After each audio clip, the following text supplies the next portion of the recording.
economic condition. The original developer, Franklin Warehouse Distributing, is no longer a valid in business LLC anymore, and they have not performed their duties, which is to complete the subdivision for Shire Industrial Park.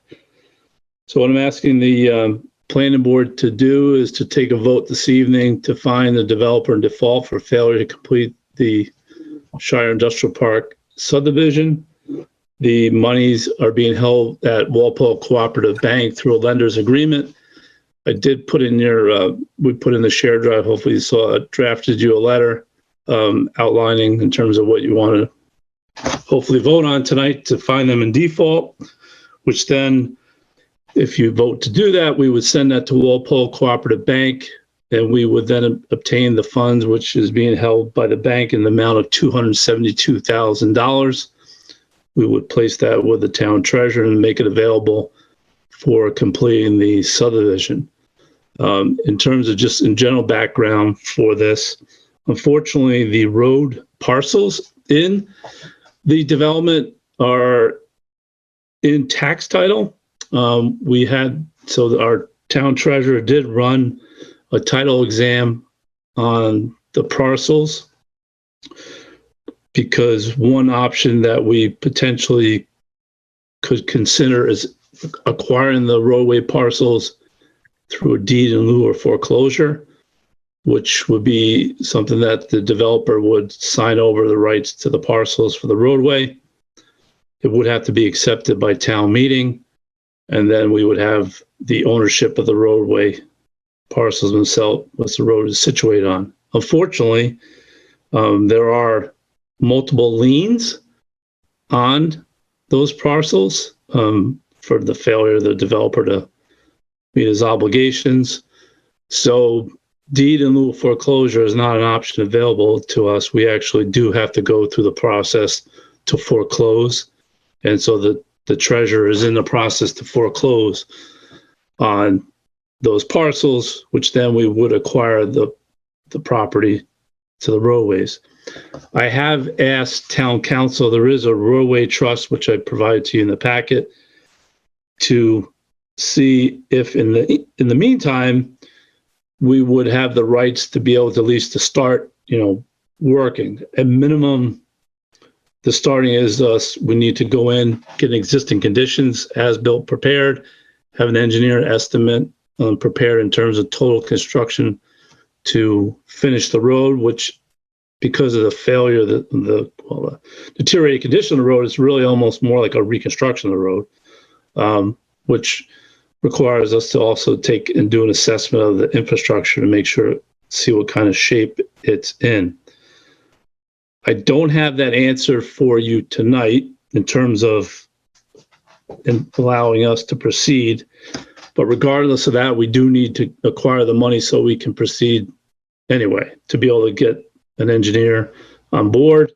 And then the second part of this is, which is going to be probably the harder lift amongst many tasks with this, is to make the budget gap. So the DPW provided you an estimate before on the order of $650,000 to complete the roadway to what it was originally approved at. I suspect what's going to need to happen, and we talked about this outside a different meeting, was that some things might need to be considered to waive and not have to meet some of those requirements of the approval, such as landscape screening around the detention basin, perhaps some street trees there. The commercial lots are, as they've been developed over time, they have been putting in trees of that nature.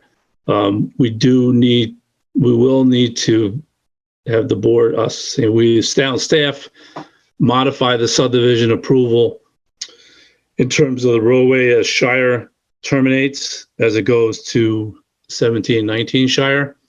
Originally, it was approved to continue on with the hope that it would then continue to join up to other properties that would end up out onto Pond Street. However, the properties on Pond Street have developed in a different development pattern, and so the the ability to go through a through street is no longer there. However, at the end, there is a temporary cul-de-sac easement that is on one of the properties, 17 Shire. They couldn't just gift us the land to actually create what would be a permanent cul-de-sac, because their lot would end up being non-compliant in terms of zoning, because literally that temporary easement cul-de-sac is right up against the building. But in terms of access on that end, there's a driveway into their property. The road comes in, then goes into 19 Shire. We'll have to discuss with that owner to see if perhaps they would grant us an easement in terms of, in the event public safety had to go down Shire, they could turn around, go loop around that site, because if you remember, that site is a commercial site already, so it has adequate turning radiuses to do that. And then those would, the right-of-way would still need to remain in place so they meet their minimum required road frontage in terms of for their lots. But so we're going to have to make some provisions there. If you remember, you had granted an extension on 19 Shire in terms of not 17, because the road, their commercial drive comes down into the cul-de-sac. We want to just kind of sort through this first to figure out where things are headed. So I'll stop there. Sorry. You have any questions? Any questions from the board?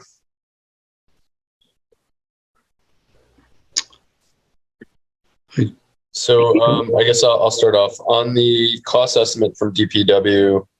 Let me just open it up real quick. Sorry. A line item for the vertical granite curb adjustment. That's existing granite curb that's already on site. That's going to be fixed. Yes. Okay. Yeah. So the good news is the granite curbing is out there in the road already. So we probably, that's a good, thank you for that comment on the curbing, because probably one of the things we will do is, you remember, there is that little landscape island at the end of Shire there, which does have curbing around it. I think the recommendation would be to remove that, so it's not you just basically, the road just terminates into those two properties. But we'll talk about that down the road. But yeah. The curbing does exist already on site. And then there's a line item here for camera inspections for stormwater, as well as stormwater structure repair, and 2 line items, one for labor and one for materials. So these are subjective based on the findings of the camera inspections. So conceivably these costs could be higher, or are these already costs that we know that we're going to incur, and the camera inspections might provide additional concerns that need to be addressed? There's a possibility we could end up with additional costs because what we find. Okay, so the $32K for labor and materials is already a sunk cost that we know we're going to have to spend for the existing stormwater structure repair. Correct. Okay, with possible additional based on the findings from the cameras. Yes, and one of the things I should mention, did meet with a couple of the trustees from Shire Industrial Park.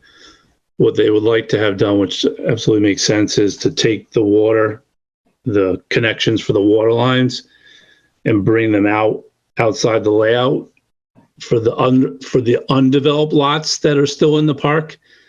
Because when they put the roadway in, they didn't put the water connections outside, so they're literally in the road. So we're going to have to add those in and pull them out, so that way, as development occurs over time, we're not digging in back into the road. So I just wanted to let you know that's. And that cost is not associated with this.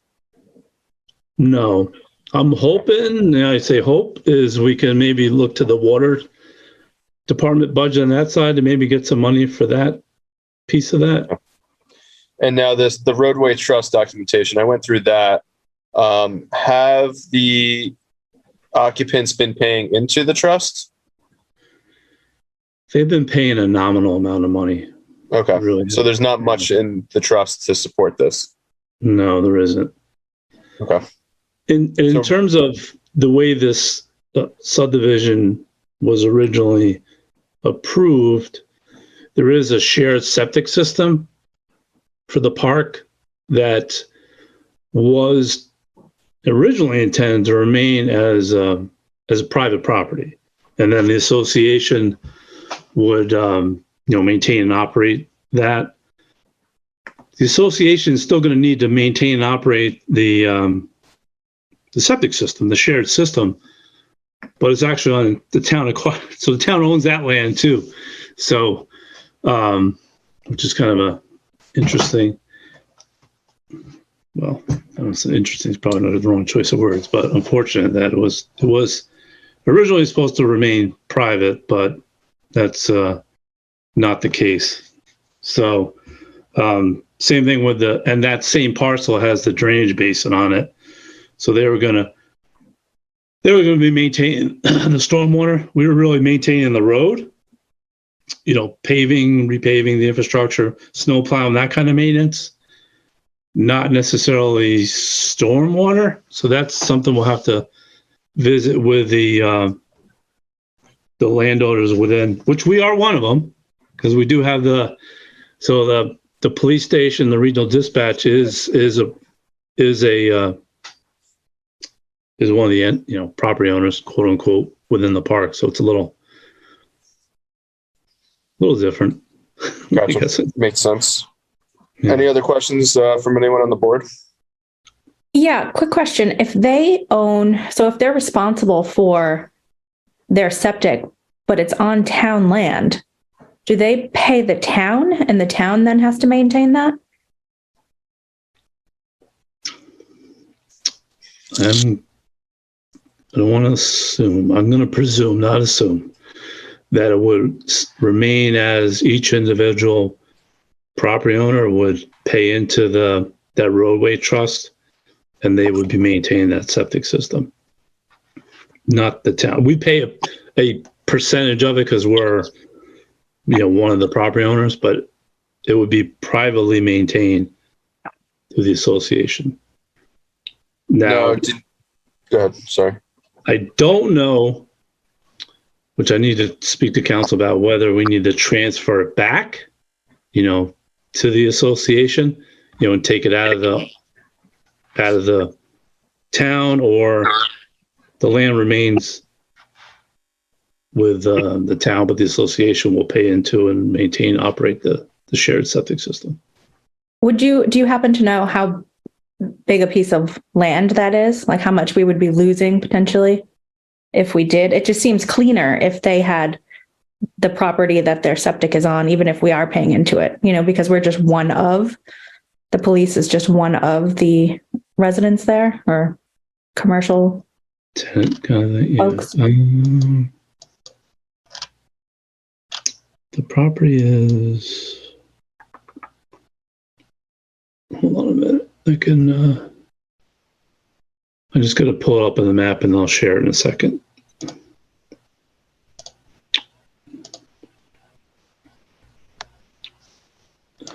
And we did our due diligence with regards to the trust and the association.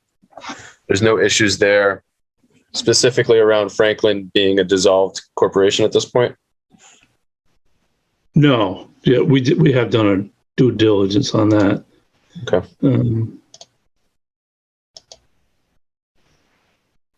Can you see my screen? Yes. Yeah. Okay. So this is the parcel I'm talking about here, which is something has the acreage. Almost 6 acres in size. Oh, wow. But it's not really a developable piece of property, because this area here is where the field is. This is the basin for the, part of the stormwater system. So it's not as if this has development potential, but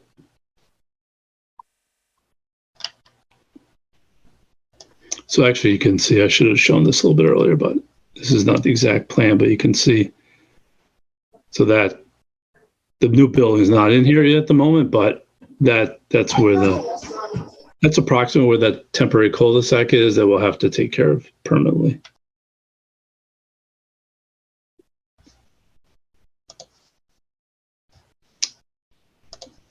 And so if we know it's expected to finish the road about 650,000, give or take, and the funds that we would be taking back from the previous developers, only 272, is it TBD who would actually end up paying the difference? Is that a negotiation potentially with the owners or the trustees over there?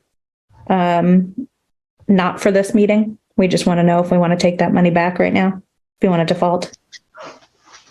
We need to figure out the TBD, to be determined the total financing of it. I know we can't do anything until we get to 272. I think I would presume that, the property owners would not be looking to contribute financially. But they would expect, well, we'll see. I would expect they would think it would be an obligation to the town since it was a subdivision that was approved by the town and so forth, but. Okay. We will be uncovering as many stones as possible that we can find to try to put some money together. I don't know if you remember, but when Blair Crane, our DPW director, was on a few months ago in terms of talking about Shire Industrial Park, we can't use Chapter 90 money on it either because it's not a public roadway. So is a funding source that the towns do use for roadway work, and considering the fact that we, like I mentioned earlier, we don't have ownership of it. What defines a public roadway for the purposes of that? I would think that the roadway, at least up to the police station, would be considered a public roadway since that's open for general use. Yeah, so I'll just, let me, I'm going to jump back on the GIS map so I could show you. Actually, let me go to 2021 because I think they repaved so you can, I thought it would come out. Yeah, I was going to say you can, I don't know if you can see it's a little bit hard to see, but approximately that's where this coming up is the existing accepted Sharon Avenue, excuse me. And then this is which then heading to the top left hand of the screen is where we get into Shire Industrial Park. So this is all newer pavement here. Got it. Makes sense.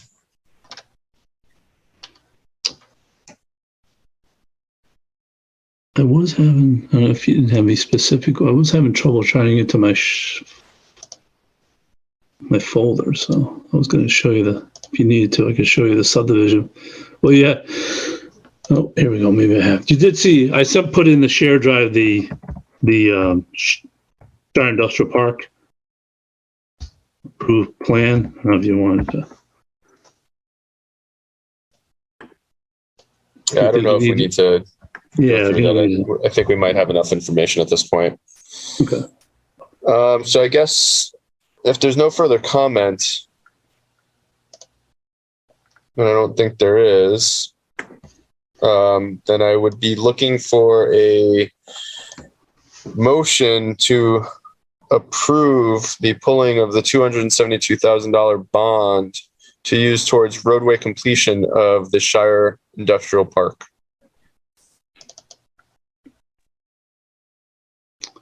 So moved. Do you have a second? Second. All right, we'll go around the horn, do a roll call vote. Mr. Diamond? Aye. Ms. Mayo? Aye. Mr. Sullivan? Aye. And the vice chair votes aye. Excellent. Did you want to see the letter? You okay? You good with that? Everybody's good with it? That letter you just voted on? Presume you are. Reluctantly. Reluctantly. I understand. Yeah. There's more implications for the town from a financial sense than I'd like to bear, but if this is the pathway forward for us to make good on what should have been something that's completed at this point in time, then we've got to own it and move forward and figure out a pathway. Unfortunately, that is the case. Yeah. All right. Looks like we have 17 Pine Street, 7:15 appointment. Yes. I'm here, Richard. Tamir's trying to sign in right now. We're actually at the town hall. I didn't realize it was a Zoom meeting. We were down at the historical district committee, and I just got the link. Okay. So sorry about that. So Sam is here. Tamir's here with me right now, and the ice cream supplier is also here, which I don't think that really is too much of a need for tonight, because I know it's more about the parking situation and the requirements we need. But we just wanted to make sure we had everything that we needed to get to you this evening to hope that we can get an approval. Appreciate that. If you could just identify yourself and those with you. My name is Dennis Poisson. I am with KL&D Home Improvement. I'll be doing the building and all code necessity upgrades to the property and the parking lot. I have the property owner, Tamir Wisser, with me. And I have the ice cream machine supplier, which is Hugh Kane. All right. Rich, you want to tee us up, or do you want them to go for it? No, I'll tee it up so you can. So what we had, myself, Bob Bull, building commissioner, as through the site plan approval bylaw, when somebody is looking to change use, or in some case, or change tenancy, we go through the process, which is the determination of applicability. And part of that process is to look at what the existing use was prior to what the new use will be, evaluate that space in terms of parking requirements, and then also a general evaluation of the overall site to see if any, what condition the parking, landscaping, lighting, etc., whether it complies with the approved plan that was approved by the planning board. I think you see on, I'm sharing on the screen, the as-built plan. Yep. Okay. All right. So this was the as-built plan when the building was originally occupied back in 2010, believe it or not. It's quite a while ago. I'm going to zoom in just for purposes for our discussion. So when Bob and myself went out to the property to take a look at it, there was these landscape areas. Can you see my cursor here? Yes. Yeah. Right here and here. Those were removed and concrete was put in there. So that's something that we will need to discuss in terms of this overall project. But I'm just going to put that aside for a moment. And I'm going to switch over to parking. In terms of the parking for Unit 2, is which they want to put the ice cream shop in, the original approval called for parking based on retail office, which was 1 per 200 square feet. If you do the math, divisible by 200, you're at 6 parking spaces rounded off. When you look at ice cream shop, which will come over a restaurant use in terms of parking, it's 1 parking space per 3 seats. When you do that math, there is actually 1 less parking space that's required for that use change. However, as part of this proposal, there are tables that are outside along the front of the plaza that they would like to have available for the ice cream shop if it were to go approved and go in. Rich, real quick, are we talking about 1 tenancy in this area, or are we talking about the entire building being converted to the ice cream shop? Just one tenant space. It's 1,200, Okay. roughly 1,250 square feet. All right. So when we're doing the parking calculation for all tenants of this spot, are we short one spot, or are we just short for this tenant for the one spot for the ice cream shop? So when I'm looking at it, I'm looking at both pieces of it. So in terms of the space where they would go in, if you swapped out retail for restaurant, there wouldn't be a required increase in parking. However, they have tables outside that they want to use. When you do the parking calculation for that, which would be for the ice cream shop and Aroma Pizzeria that's in there. So there is another restaurant use in Unit 3 in the building. That brings it above 10 parking spaces, which again is more parking than's required or that's on the property right now. So there's two options, maybe three, but let's talk about two. One is remove the tables, and then it wouldn't trigger additional parking. The second one is there's probably three options. I'll say modify the site to put in the parking to meet the requirements. Or the third option is to apply for a special permit through the planning board where you have the discretion based on uses, shared uses, parking demand to reduce the number of parking in terms of that is provided on the site compared to what's required. To do that, again, you would have to apply for a special permit. Within that special permit, you have broader discretion where you might, condition it for a period of time or period, to this use. So it gives you a little more flexibility in terms of the parking. So, but in order to move forward with what's on the table right now, the parking has to be addressed. So it's remove tables to meet it, create more parking, or seek a special permit. So those are really the three doors. Mm. Good. As for the ice cream shop, what he was proposing is there any way that we could have it where it would be inside the ice cream shop? There would only be 2 tables inside and 2 tables outside. And wouldn't that qualify for a total of 4 parking spots? Would that help? You could play around with the seating if you want. Yep. We're trying to look at making this as least intrusive, especially with the town and having to go through special permitting. Same thing with Aroma. He was looking at if we did the 3 tables inside, 2 outside to equal 5 parking spots.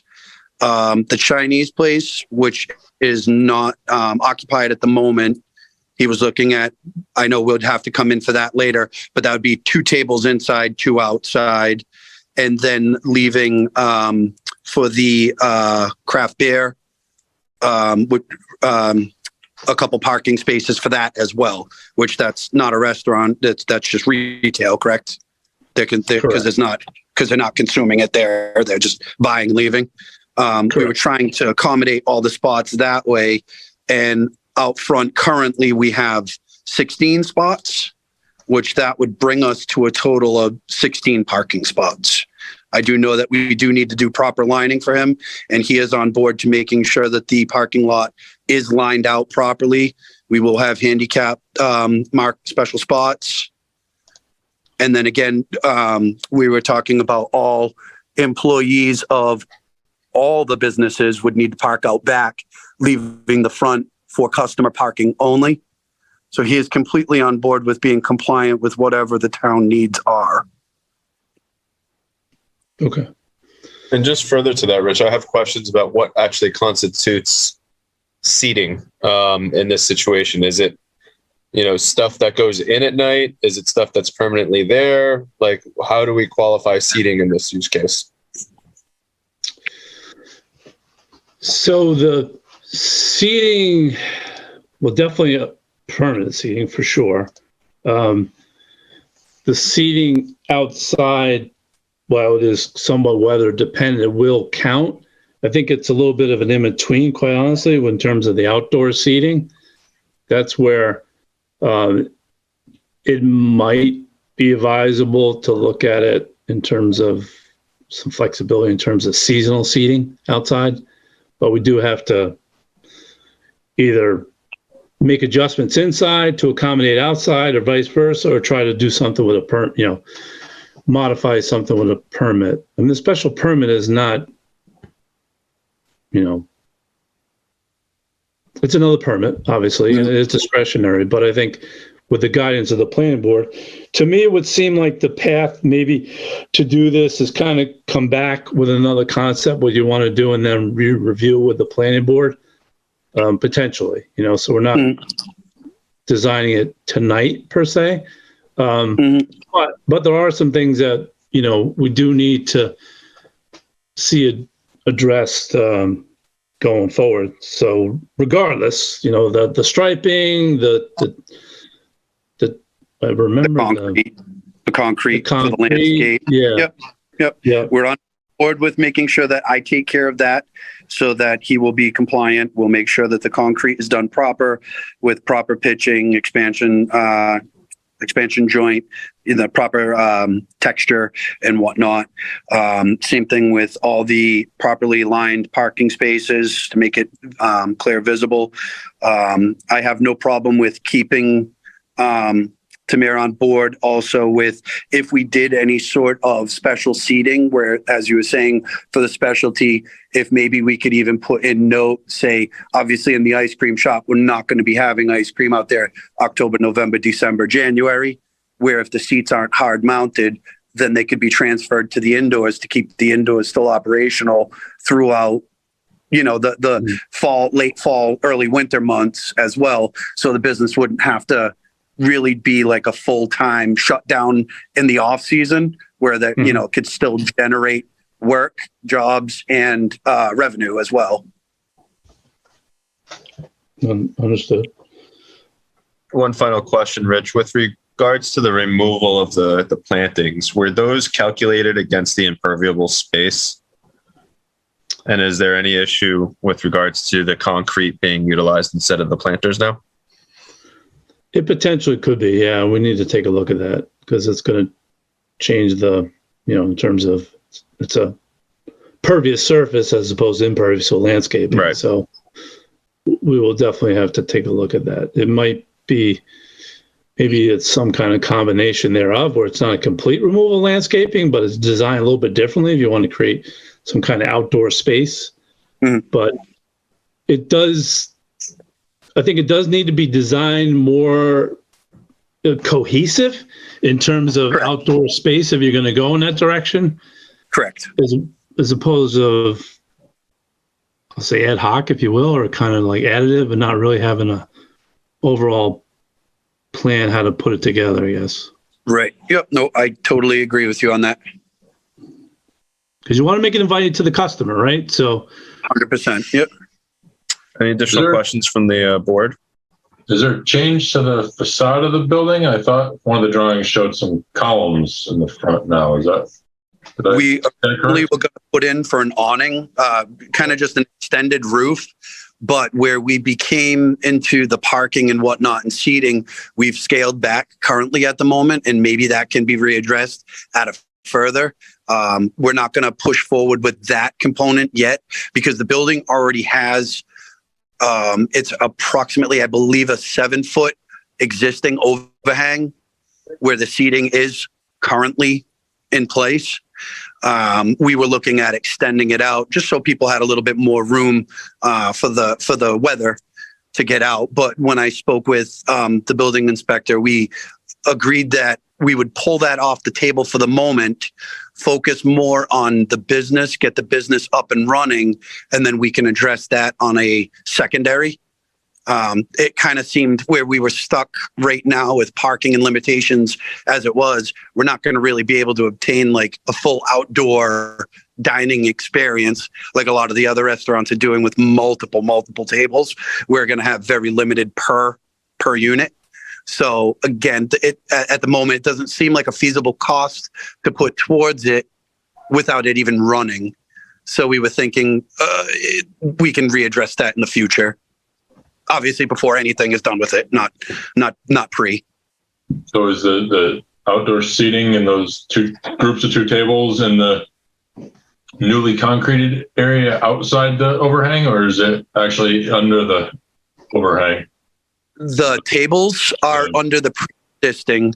The new concrete is outside of the roof line, the existing roof line. It's basically where the mulch beds were. So the tables are on the pre-existing concrete currently. The mulch beds are what have the concrete that was just placed in it, which again, we can remove and do proper if that is approved. And I guess one is the proper time to talk about how those tables are protected from person parking the car, that they don't come onto the eating area like bollards or something. That they currently there's all standard curbing, but there are no, say, like pylons like you would see for like gas meters and electrical supplies for keeping any screws. But there is standard curbings, and there is 3 graded ramp areas for, say, wheelchairs and whatnot that could go up and in. But there's about an 8-foot space from the curbing that a car would have to hit to get towards the building.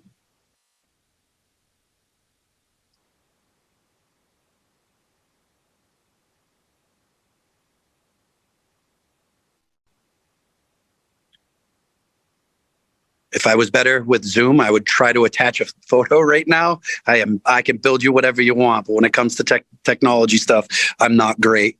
No worries, we have photos. All right, awesome. I was going to say, I believe it's even on like Zillow has it, and it shows, yep, I can see you zooming in on it. So you can see the pre-existing, you can see where the car is parked, the white one. That is all concrete curbings. And then there was the mulch beds, which is concrete. And then there's approximately a good, I'd say about 5 to 6 feet underneath the roof line. So customers would be protected from, say, rain and whatnot. There are columns that do go down, but they are not, concrete pylons to keep anybody from directly crashing through. Out of curiosity, why were those mulch beds removed and replaced with concrete? The owner was originally, I don't know who he was told. I'm coming into this after the fact. He had gotten approval from somebody. He's not sure who. Somebody said that they gave him an approval, but again, it's more of a hearsay at the moment. That was done to help with, say, like all the COVID restraints, trying to create more spacing for outdoors to keep the places running. Again, it wasn't done through myself, but I would take care of those if they were approved to become future seating area, or even to get us approved to do the build. I would take care of those so they could be proper, whether that means I bring them back to, say, mulch beds and get rid of the concrete, or if we get the special approval to put the proper graded concrete in there.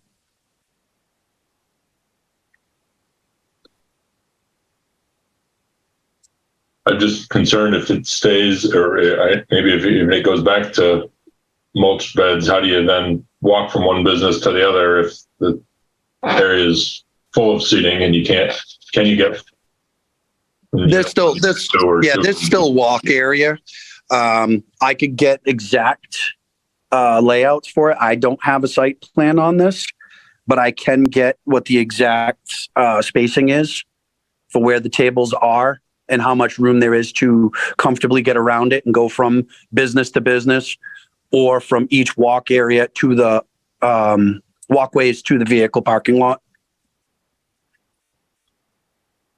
Basically, each one, there's about three little 4-foot walkways from the business to the parking lots. And then around the tables, you have a little bit of room. I mean, it's not massive, but it is, I believe, acceptable. So I think, Rich, your proposal for them to come back with a more detailed plan at a future meeting makes the most sense at this point. You're on mute, Rich.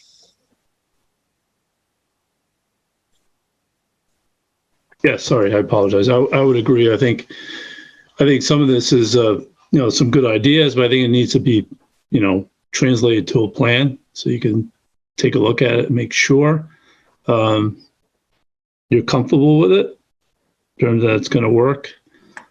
And I'm sorry, Rich, just one last question. Is all of the outdoor seating, if that's what we should move forward with, if that's what you guys decide, will all of the outdoor seating be right in front there where those mulch beds were previously?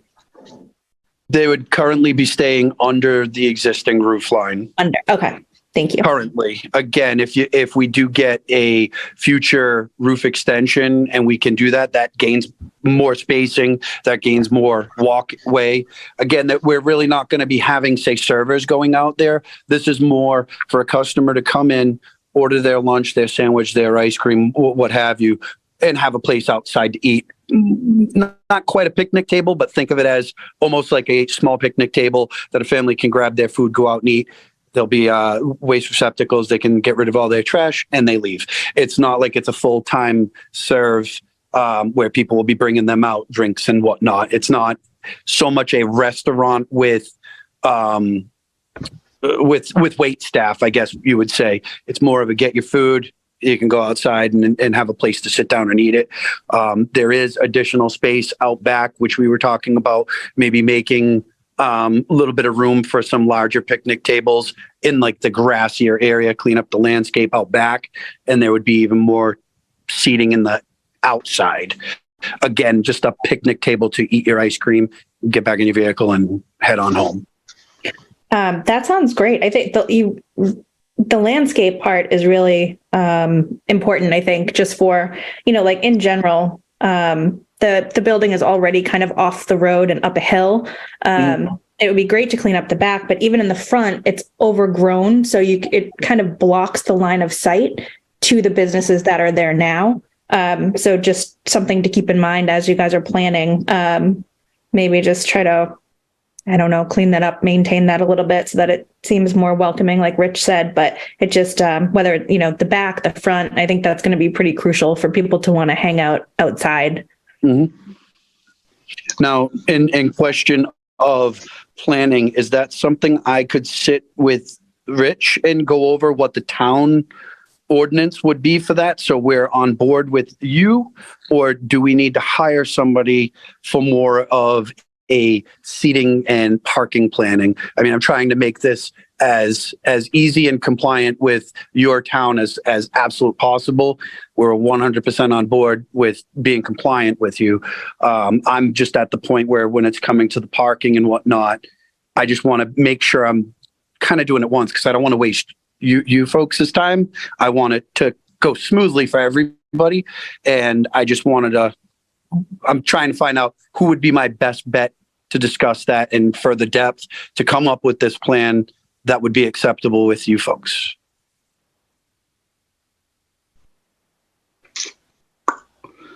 Well, I think it's going to be a combination, actually. We sort of myself could help out in terms of getting to that point, and then interaction, getting feedback from the planning board, to brainstorm some ideas. I mean, the first takeaway I would tell you is that, there were 4 shade trees, if you will, and they appear to all be dead in the front. Now, I know that was part of the original plan. Perhaps you might want to maybe plant some trees, but maybe they're more strategically located, so it creates a little more visibility, those kind of things that give consideration to. Okay. I probably would, my first take would be like, okay, I would talk to a landscape designer, maybe a landscaper, say, hey, we need to have this place pop. What can we do? Here it is. If the building is, it's further set back off the street. It is higher, which maybe doesn't seem like a big deal, but in terms of the consumer passing by on Pine Street, it just doesn't come in their viewpoint, right? So it's kind of, some thinking about that picture onto the site. What does this say to the consumer coming by, and maybe get some ideas from a landscaper? It doesn't necessarily have to be a And landscape architect. You know what I mean? yeah, and are the illuminated signs approved? So we did approve at town meeting. We're waiting for the Attorney General, but it's anticipated that it will be approved. So you can do internally illuminated signs. Yep. Which again might be something to consider. Whether it's on the building or even a freestanding or a combination thereof. You definitely, as a consumer, Yep. I've spent a lot of time across the street from there. You want to try to draw people. You got a big draw across the street. You want to draw them in. And I think you can, but it's just a little bit more needs to be there to make it. Okay. I think that's a really good recommendation, Rich. A landscaper, a landscape architect, somebody who can give you a plan to say these are the shrubs and trees and whatever they would recommend that doesn't block the signs or doesn't block your view to the building, or even around the patio. Well, maybe if you extend at some point, and then you need to extend or expand the outdoor eating space, having something that kind of outlines that, or but yeah, that would be my recommendation as well. Landscape architect, probably, because they can actually give you the actual designs that we can all see, which is what we'll all probably want. Mm-hmm. So based off of that, then if we were to have, say, landscape design, we would be able to get the parking lot approved and the building of the ice cream shop could be approved tentatively. Is that what we're saying? As long as landscaping and parking lot is properly addressed, the concrete out front is properly addressed. I just want to make sure I'm on board with what. So some landscape architects do some level of design in terms of looking at drainage, right? So they have some ability. They're not a civil engineer, but they do. Obviously, it's part of their discipline in terms of landscape design. Mm-hmm. So what I would suggest first, that maybe find a landscape company that works with a landscape architect, and then we can sit down and have a brainstorming session. It's like kind of recap this meeting, what we discussed, and then kind of strategize on a plan forward. I mean, the parking is the parking. It should be, put the signage up that needs to be straight, make sure the lines are painted. You probably, if everything goes well and you're really successful, you probably want to make sure people are aware that they can go around back and park, and that there is a path, in terms of, there is the steps, you have a back entrance to the front side of this, for the tenant space, so people know that from a consumer. Those are the kind of things you want to think about, because if it really is jamming, you don't want to send people away. You want to say, oh, I can park out back and then I can come to the ice cream shop, right? Yep. Now, I guess my only last question myself, and then I'll check with the gentleman behind me, would be, I know you and I briefly spoke about where we had kind of a game plan too of, if upstairs ended up being an issue, is the downstairs where we have the 26 spots, is that anything that we could get more of a tentative of that's approved? We have 26 spots out back and put the ice cream shop down back. We'd prefer it up front, but we're really trying to just get this business off the ground. So we're just looking at, is that a possibility, or is that something that would be done on a second meeting? My recommendation and just thought on this is probably try to pick a path and go with it. And what you feel the path's going to work. I mean, I could probably, the Outback can work. I mean, it would be probably different challenges because it's not on the street. So you need to really make customers aware that you got an ice cream shop back there. It's not correct. Yeah, we want to draw them in. I get that. It would definitely be beneficial up front. We're just looking at all the different little challenges we'll have to, and I want to make sure when I go over it with Tamir that we're able to game plan this properly without just sitting and spinning our wheels. So Yeah, so after for the the meeting- board, the board's benefit, I'm sorry to interrupt, Dennis, but no, for the no board's problem. benefit, originally, we saw a determination, which was to put the ice cream shop in the back. And it was, if you go around the back and then you look at the face of the building, the space to the left was where they were thinking about putting the ice cream shop. I can't recall what, obviously it didn't go forward, but in terms of the site plan pieces of it, it didn't have the same trigger, but primarily because there wasn't outdoor seating. So Yeah. that was we're really talking about the outdoor seating in some ways, but again, it's seasonal. So we could listen, the town of Norfolk and the planning board want to see your business succeed. So I think we're all willing to work and figure it out. 100%. And I just want to state, like, whichever decision you decide to go in, we'd be happy to find a way to get to that point. What I don't want to do is consistently revisit if we don't need to. So on your next coming to the planning board, if you could have a plan that's succinct and identifies the exact path forward that you are invested in, then I think that would be the best bet. At that point, if there's concerns, we'll raise them. In the meantime, and Rich, I don't want to volunteer your time, but if there are additional questions or concerns that you want to bounce off, Rich would be the best person to do that in between meetings. Just based on what you've heard today, how much time do you think you need to be able to turn around a cohesive plan with a direction for what you want to take this parcel in? Would 1 month be sufficient? Would 2? I mean, realistically, we could probably get a designer and a design plan team out for this. I could probably have that done within a couple weeks, I would say. So, I mean, I would say a 1 month is more than ample. Okay. So then I would recommend, Betsy, if we can get them on the agenda, the appointment for our next board meeting in August. Will do. What time do we have available for them? Do you know? We have a pretty full agenda. It's going to be probably after 9 o'clock. All right. Is that too late, or do you want to defer to September? I could be available. Okay. So whatever we need to do, I can make it available. All right. So we'll do a 9 o'clock appointment. And what date is it in August? I'm sorry. August 8th. August 8th. Thank you.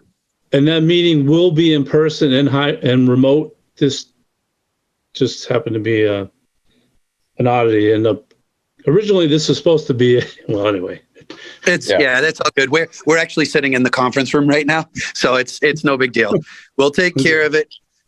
Rich, what I'll end up doing, if it's okay with you, I'd like to touch base with you. I might just shoot you an email tomorrow, and then maybe I can just have a one-on-one conversation with you again, maybe either later this week or beginning of next. Yeah, perfect. That's fine. That works. Awesome. Excellent. Really appreciate the time and looking forward to seeing what direction you want to take this in. Thank you very much. Can I ask a question? Yes. Sure. Yeah.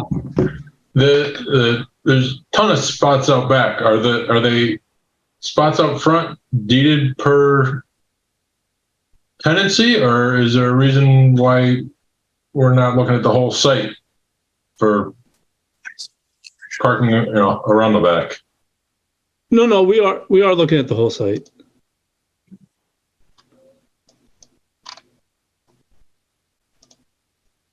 Did I lose you? Yeah, and those parking numbers included the back parking lot as well, Eric. Yeah, so we had 16 out front and 26 out back. So we have a total and 40. Based on the type of businesses, we would still be short 10 if we did the outside seating at the first set of capacities. Okay, you are counting all the back. Okay. We are. Yep, it does count. It includes the back. Sorry.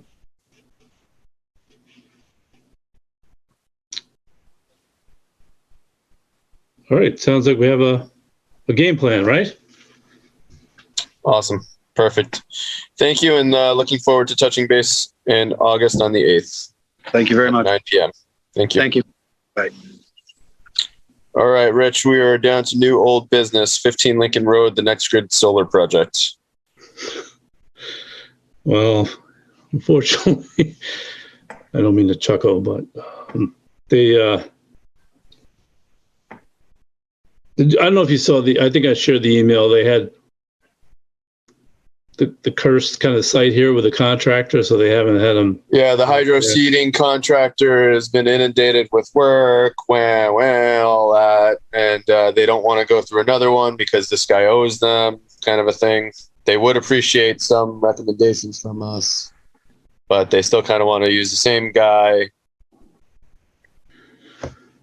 So we could, I could send. So I did get some recommendations from DPW, which I kind of figured I knew what they were already. To share with them, there's some way that's local, and I think, nudge them, ultimatum, not quite that close, but somewhat in that ballpark to get this thing done. And we certainly have ample rain this year, so that certainly isn't a problem. It's just right. I mean, and the next problem is that we're going into our really warm season where we typically don't get as much rain. We don't know what's going to happen.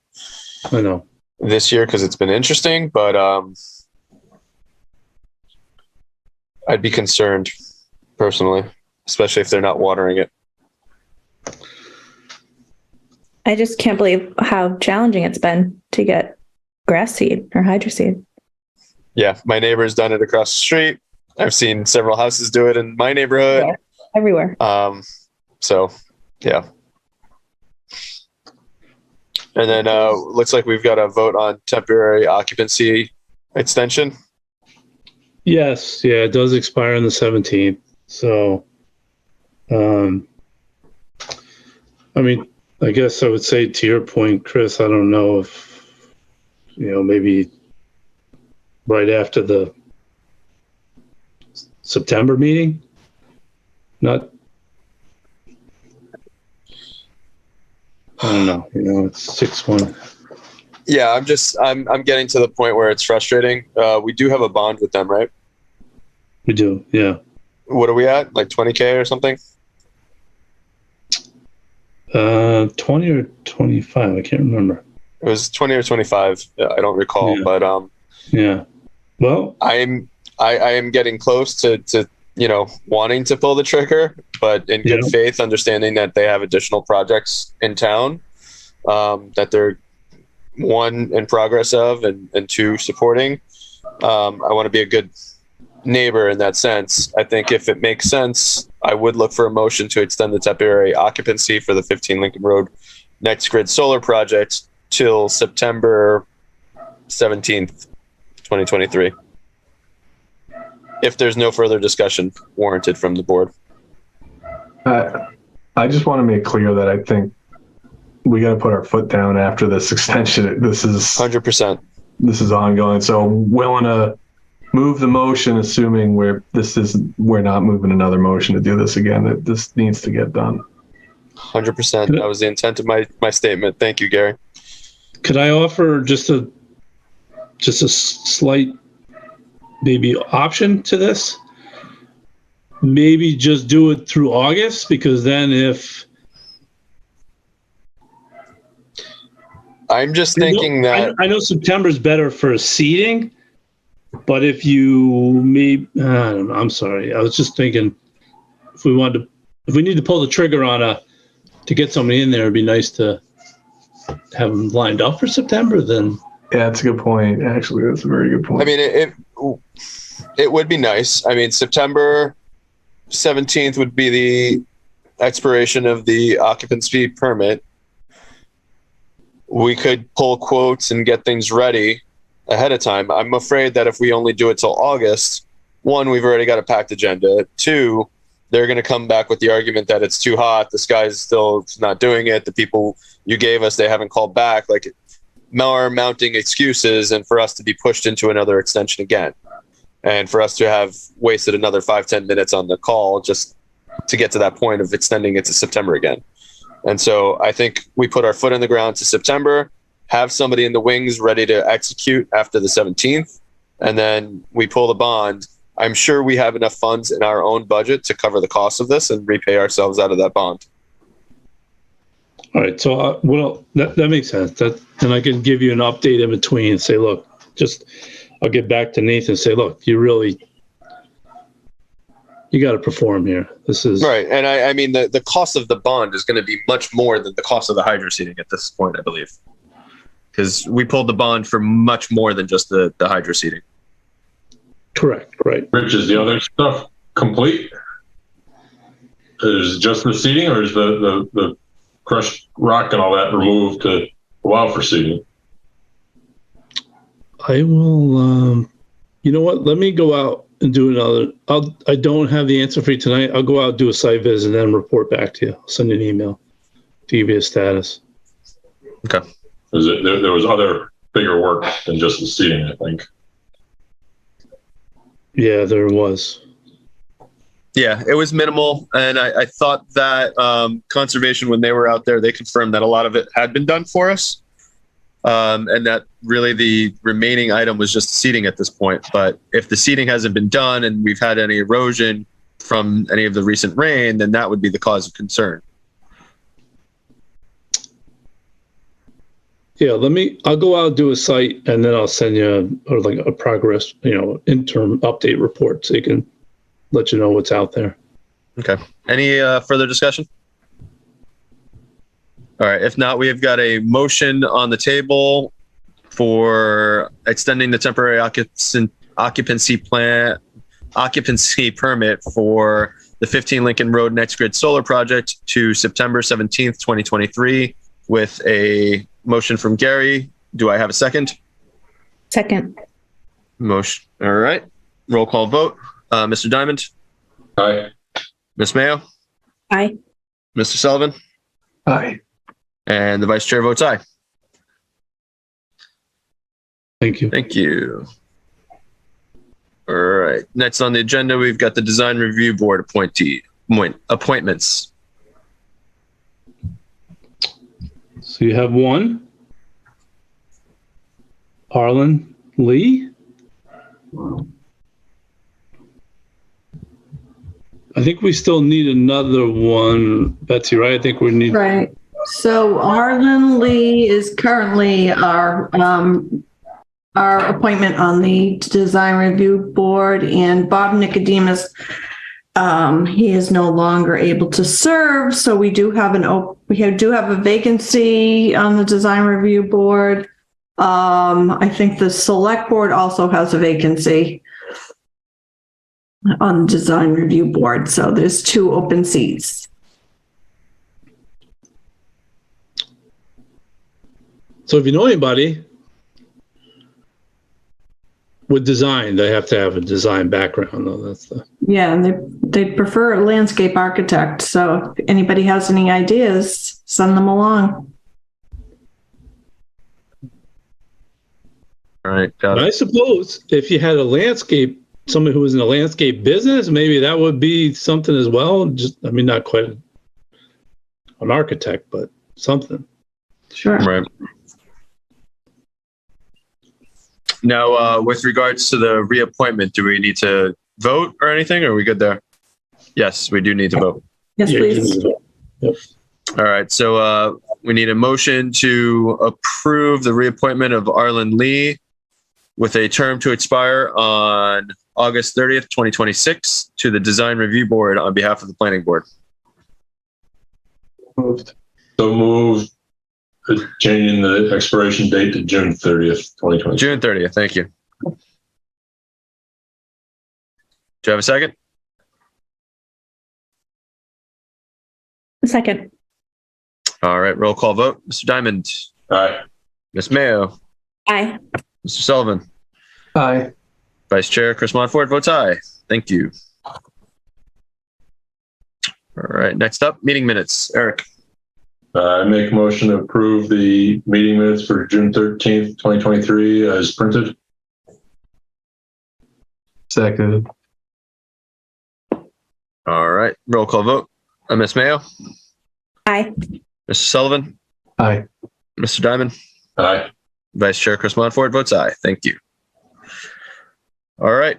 Rich, Town Planner Corner. All right. Well, So top of the list in terms of wastewater presentation, I had July. We're in July. We're not doing in July. I would not suggest August either because you have a pretty full August agenda. My recommendation would be to do that in September,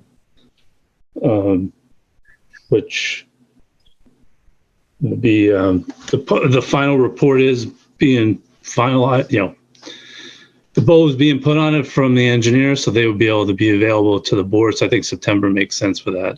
I don't think. Now, is this a presentation to the entire town or just to the planning board? I would have it so that it's open to everybody. So we would want to, you know, put the word out there to kind of. Okay. Now, does September feel early just with everybody getting back into the swing of things with school and all that? I want to make sure we can maximize attendance at this. That's a fair point. I mean, if we're doing it towards the end of September.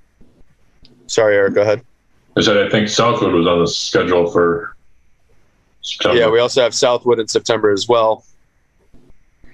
So maybe the wastewater should go to October then. I'd hate to postpone it even further, but I think it just makes sense from a agenda perspective for the town folk. Yeah. No, I think that does make a fair point. It does make, and that way, because September is the target to do the Southwood. Okay. And will we have an update on the possible funding from our representative? I don't know. I'm going to check in and see. I know that's as we are moving more towards the end of 2023 already in that term. So let me find out, see if I can reach out to the community representative and see if there's any update on it, for sure. As part of the Southwood presentation in September, if you recall, I did have contracted with a transportation company to do a traffic analysis for, Dedham Street, I'll call the Pondview portion of town. So I did reach out to them and told them that I think it would be nice for them to provide an overview presentation to the planning board in terms of their findings. So I would want to include that in that September. So, and just a recap on that, they have put together a model where we could then input development scenarios to run the model on. So that work is already there.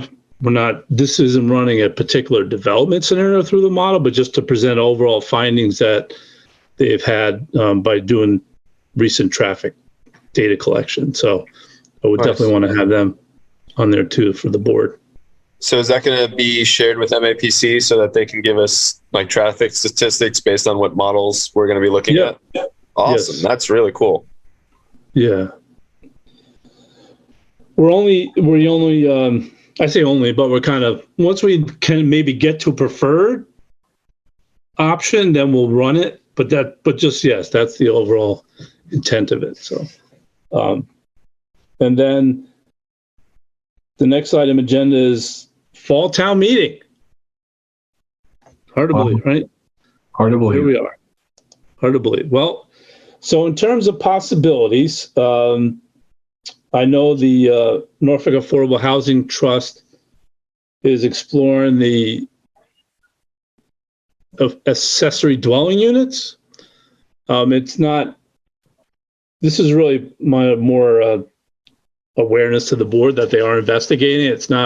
It wouldn't be something that would be ready for the fall of 2023, but I just want to make you aware of it. That is something they are looking at to give consideration to. They have been doing quite a bit of work. They've looked at other communities who have done accessory dwelling unit bylaws. There are some model bylaws that are out there in terms of the state that communities are using. So, but they want to do a little more due diligence in terms of, how this could be done and done hopefully in the best way, well, obviously in the best way possible to minimize impacts and be of value to residents. So it's there just as for your information. It's not something that's coming up in the fall, but just to make you aware of it. So can you give me a little more information on this? So is it so that the accessory dwelling unit would be part of the Affordable Housing Trust? Or no, this isn't in the purest sense affordable in terms of, 40B, lower moderate income. This is more in broader sense of having housing choice and affordability. So for example, somebody wants to downsize into some people are choosing to live in an accessory dwelling unit, and then somebody else is in the main house. So for example, maybe I'm in the main house and my parent or family member is living in an accessory dwelling unit on my property. So it's an independent, smaller, being probably no more than 900 square feet, but it's accessory. So it's really, if you will, two dwellings on one lot, basically, which is something we don't allow right now. Got it. So that's why, you certainly could convert a house to a two-family. That is allowable. We don't see very much of that, but you certainly could put an addition on your house and, create more space for somebody. But this is literally detached accessory on the property. Right. Like somebody wants to put a tiny house on their property, hook it up to their septic system, provided they have enough flow. Good to go. Exactly. Yep. Got it. Yep. So, Okay. So taking a look at that. The next item is, this is merely a cleanup from the recodification, that parking area bylaw 310 6.7 H9. That was something we had on the spring, which quite frankly, I don't know how it came to us, but we didn't have a hearing. So we need to have a hearing on it, but came back, I believe, from, I don't think it was the AG. Honestly, I got to find out. But we need to clean it up. I know it was just a mere cleanup of the language that was in there. And then the last one is something I mentioned to you before in terms of, and I included in the packet, I did some research in terms of communities that have a special permit provision to reduce side, rear, and front setbacks. So it wouldn't be lot size reduction. It wouldn't be, coverage or anything like that, but it would be applicable to our good old accessory buildings. And it would also be applicable to corner lots, which you recall, there was quite a bit of discussion on that. I feel like this is your favorite topic, Rich. I feel like we always come back to it somehow. Yeah. Excuse me. But I do want to add just a little bit more flavor to it. So really, and then the third piece of this, we have had residents who have purchased homes around the lakes that were the more, the smaller cottage homes that have, transitioned over time to, year-round homes for people. And they've tried to add on or do changes to it. And unfortunately, their only pathway is a variance, which is really it's not really appropriate path for them. And right. And so this gives them that option as well. So it really kind of touches on maybe three pieces of this, perhaps. And so it would be something that would be by special permit.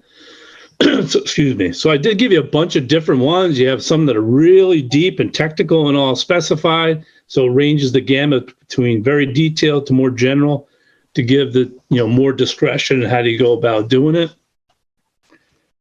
I always prefer the more discretion because you could kind of fit to the situation, based on existing conditions and the neighbors and so forth, and just have it completely prescribed. But so my first crack for you is going to be more broader discretion.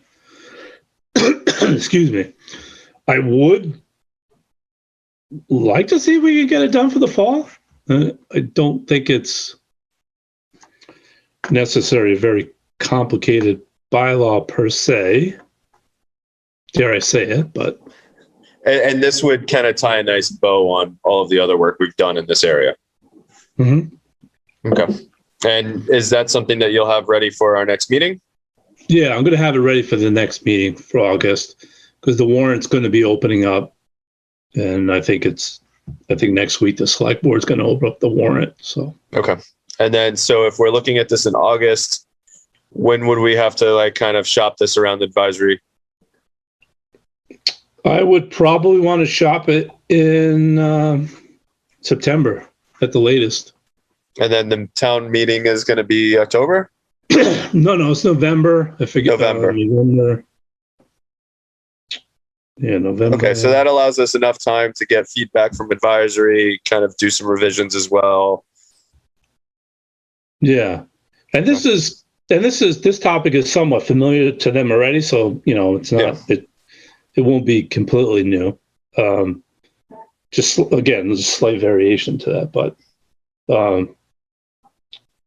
so I think it's hopefully gets supported. I think it would benefit a lot of different situations. Yes, we just need to be very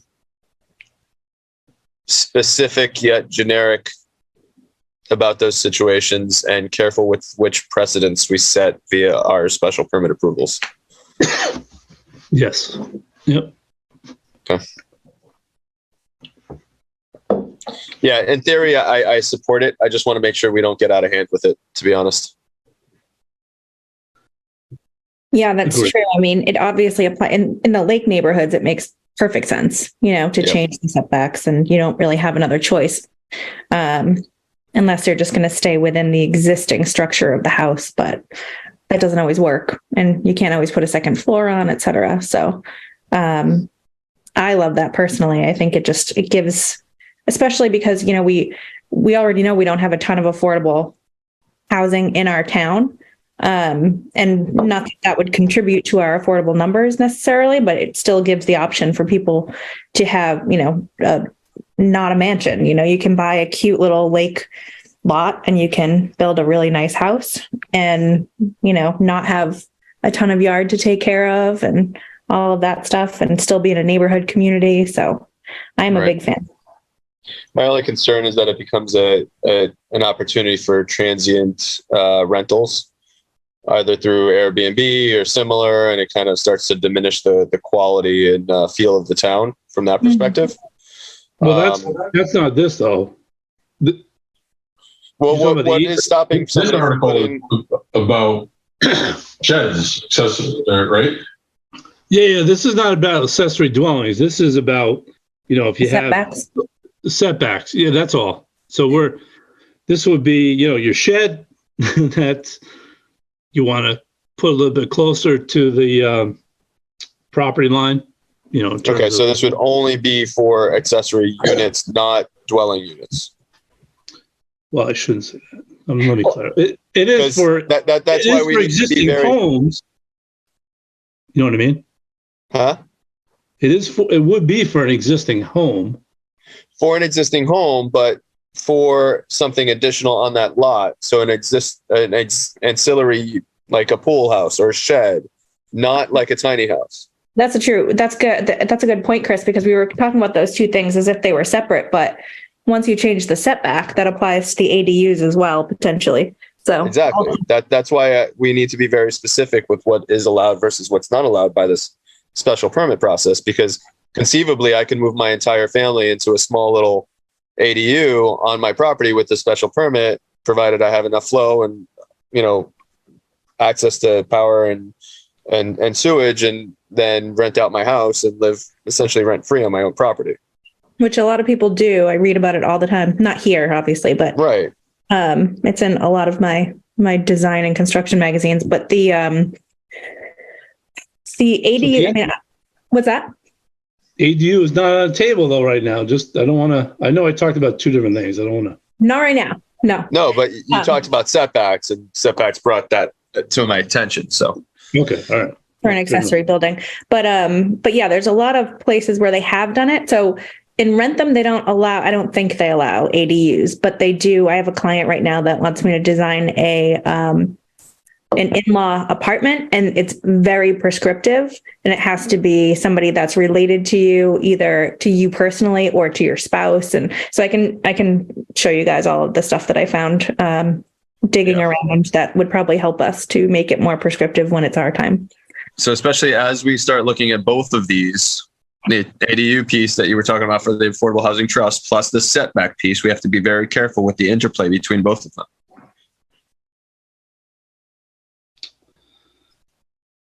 Yeah, I don't 100%. I agree. I think the we do have to. So one of the yes, because the initial discussion with the ADU is it always will be is that it's to benefit in some way that property. So let's just say it's my property.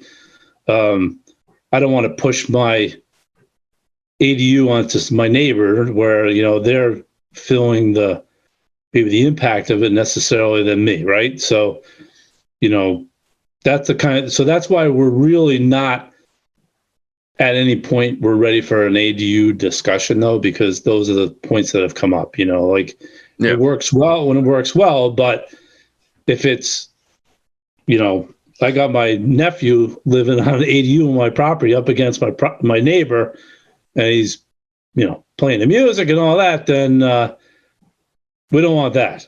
Yeah, but we have significantly sized properties within our town that would allow that for, within distance, provided that, some encroachment on the setback might be an issue, it might not be, but it's definitely something that we have to think about. And I'm starting to think that it might make sense for us to visit the ADU piece before we visit the setback piece. Okay. What are your thoughts?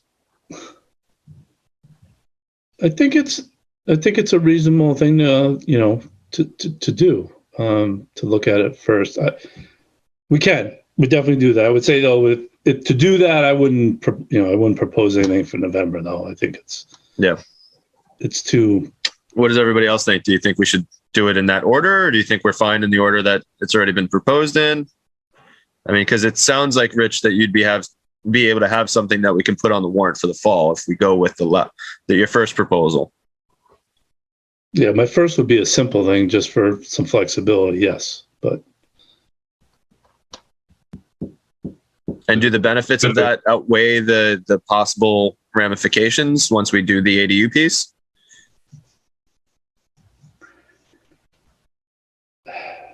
One's dwelling and one's not. I think they can keep them separate.